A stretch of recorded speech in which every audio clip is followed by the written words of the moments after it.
Hello ladies and gentlemen, my name is Dietrich and this is a 2024 Audi SQ5, and this is the faster, more powerful version of one of Audi's best-selling cars, their excellent compact luxury SUV, the Q5, and today I'm going to review this vehicle for you. We'll talk about what's new on the 2024 models. We will look at the interior and the exterior styling. We will check out the engine, transmission, powertrain components. We'll measure out the cargo space, look at the passenger room, and have a look at the interior convenience and safety features. And as always, if some of that sounds interesting and some of it doesn't, check the description for timestamps or just move the little slidey bar right beneath me around. So we'll start with what's new for 2024, and Audi has made their adaptive cruise and lane assist standard on a lot of vehicles, including the SQ5 this year. I'm actually showing you footage right now from a how-to video that I made about using this system on a 2024 Audi RS3, so I will put a link to that in the description for you. They have also made a heated steering wheel standard on all SQ5 models, and you can now start the vehicle remotely via your My Audi app on the 2024 models, which is something I was able to do on my 2021 Subaru Legacy. Next, we will move on to styling, and right up front, the Audi SQ5 has a unique front mesh grille. It does have a nice look to it. You also have more aggressive lower portion of the front bumper, so the front end does look very nice. 20-inch rims are standard on the SQ5, and I like how they have a little Audi Sport logo in them. That is a nice touch. This vehicle is an S Sport package, so we do have the red brake calipers as well. Around back on this car, we will notice that the sport exhaust tips are present, and that is a $1,375 option. They do look very cool. I like the quad exhaust. I don't know if I would pay $1,375 for it, but that's what it cost on this particular vehicle. When we move into the interior, this car has what Audi calls the leather dynamica interior seating. I don't love the upholstery, specifically the dynamica part of it. It kind of just looks like cloth to me, although they are very comfortable seats and it feels good sitting in them. I would prefer the look of a traditional suede or Alcantara, but perhaps this dynamica is more durable long term. I'm not really sure why Audi went for that. When you do get the SQ5, the black headliner is a standard feature.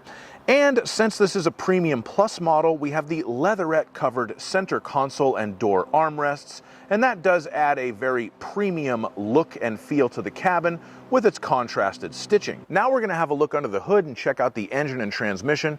The SQ5 is motivated by Audi's 3-liter turbocharged V6. We have 349 horsepower and 369 torque. It is a very good engine, it provides good power, and it's definitely a significant bump in power over the 4-cylinder engines that are available on the standard Q5 models. Interestingly enough, if you do get one of those standard Q5 models with the 4-cylinder turbo, you will get Audi's 7-speed S-tronic dual-clutch transmission, which technically, in theory, is a sportier transmission because it is a sequential manual gearbox.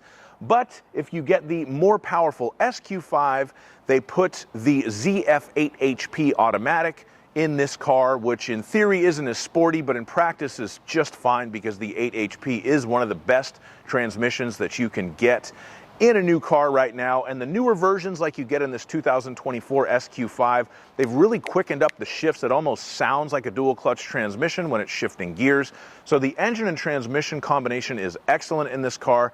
And of course, because this is an S Sport package car, it has the Trick rear differential that can shift power from side to side in the rear, along with the Quattro all-wheel drive, shifting it from front to rear. So we do have a very excellent powertrain in this Audi SQ5. Now we are going to measure out the cargo space on this Audi Q5. So that is going to require our laser tape measure right there. Another thing I'll point out, these are the aluminum roof rails. They're still in the box. My friend who owns this car hasn't installed them yet, but Audi does give you those for free on the SQ5, so that's kind of a nice touch. And there's the front license plate holder that, of course, has also not been installed. The length from the rear of the cargo area to the very back of the cargo area with the seats up is 3 feet and 1 inch. The width of the cargo area at the widest point, at the rear of the cargo area from there to there, is 4 feet and 1 inch. The width of the cargo area at its narrower point, closer to the seats from there to there, is 3 feet and 5 inches. But I do want to point out these really cool, these are lights. That's like the cargo light on this car. There's one on each side. They're LEDs. It looks really cool and modern. And I like that. I just noticed it. It's good. The height of the cargo area at its opening, from the top down to the floor, 2 feet and 7 inches. And now that I got Audi's super heavy duty cargo cover out of there, I can pull here and that one won't go down, and I can pull here and start getting them to fold flat. So with the seats folded down, the length of the cargo area is 5 feet 6 inches, kinda. And I say kinda because I had to move both of those front seats pretty far forward to get them to fold down. So 5.5 feet-ish, 5 feet on the safe side if you moved them back a little bit.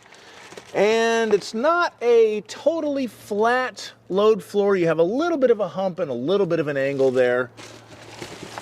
But that is the maximum cargo space you're going to get out of a new SQ5. If you need to lift something into the back of your SQ5, you'll need to lift it 2 feet and 4 inches off of the ground. But let's see, I do have air suspension on this one. Oh, so I can make it a little bit lower. So now you will only need to lift your stuff 2 feet and 2 inches off of the ground, which is very good. Now we're going to measure out the passenger space, and for this test I use myself. I'm 6'5", so let's see if I can sit behind myself in an Audi SQ5.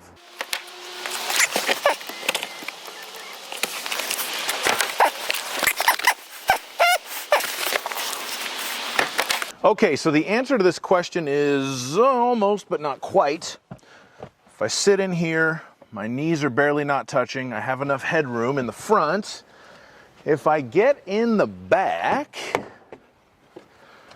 the leg room is kind of what kills it. I have enough headroom. I don't quite have enough leg room. I can recline the seat slightly in this car. And I do have some air vents. This has got the 3-zone climate control, so if the car was on, I could control my temperature here. And I have some USB-A charging ports and a 12-volt power outlet. So your backseat passengers can charge their devices, but not super duper roomy. Behind me, there's barely any room there, but, you know, not bad interior space overall, just not quite big enough for me. Now we're going to start talking about the interior features, and I have the window sticker for this vehicle, and it is a $68,080 car. And you do get a lot of equipment for that, but one of the things you do not get is built-in factory navigation. That would be a $1,500 additional option. Of course, this car does have Apple CarPlay and Android Auto, and the CarPlay at least is wireless. So you can see your maps from your phone on the screen, but for $68,000, it might be nice to have the standard nav, especially because one of the standard features on the Premium Plus package that this car has is the Audi Virtual Cockpit. And the Audi Virtual Cockpit is just not quite as cool when you don't have the navigation. It doesn't display as much stuff. And even though it still is a very good system and you can switch between a couple of different views on it, these kind of digital gauge clusters are getting so advanced that to me, the Audi Virtual Cockpit is starting to look slightly dated, but it does still work very, very well. Something else you get with the Premium Plus package is the Bang & Olufsen sound system with 3D sound. It is actually a very good stereo. Just because a stereo says Bang & Olufsen on it doesn't mean that it's going to be fantastic, but the one that's in this car is very, very good. Another thing you get with the Premium Plus package is the Audi Advanced Key, and this is just the ability to leave the key in your pocket or your bag and walk up to the car, put your hand in the handle, open the door, push the start button. Basically, it's to open the door hands-free and close the door hands-free and be able to lock it by touching the door handle. If you get a base SQ5 without the convenience package, it doesn't have that. You have to push lock and unlock to unlock the door, which is pretty hilarious on a car with a base MSRP of $57,000, but hey, that's the Germans for you. A touchscreen is now standard as well. That has replaced any sort of MMI controllers that they used to have. That is a big improvement. Big thumbs up to Audi for getting rid of all of that and just going straight to a touchscreen. That's what all manufacturers need to do. So Audi is on board with the future. Thank you, Audi, for the touchscreen. The Premium Plus package also gives us the auto dimming and power folding exterior mirrors with memory. So that's a nice touch. When you lock the car, they fold in. They auto dim at night so you don't get as much glare in there. And they're keyed to the memory seating so that the memory seat will remember not only the seat, but your mirror position as well. And we have a very nice top view camera system. That's another part of the Premium Plus package, so that you can get a nice bird's eye view of the vehicle when you're maneuvering in a parking lot. Now we're going to move on to the safety features on this car, and it does have a nice suite of safety features. We have the Audi Presense front. That is our forward collision warning and avoidance assistance. We have the lane departure warning, so it will warn us if we're getting out of our lane. We have what Audi calls side assist, which is the blind spot monitors in the rear view mirrors. We have the rear cross traffic alert, which is kind of keyed to those blind spot monitors. And we have front and rear parking sensors, and they do low-speed emergency braking as well. So you do have a nice set of safety features in the vehicle to go along with the newly standard adaptive cruise control for the 2024 model year. Thank you so much for watching my review on this Audi SQ5. If you have any questions about the vehicle, please put them in the comments. I'll do my best to answer them. And as always, please like my video, subscribe to my channel, and have a great day. Bye-bye.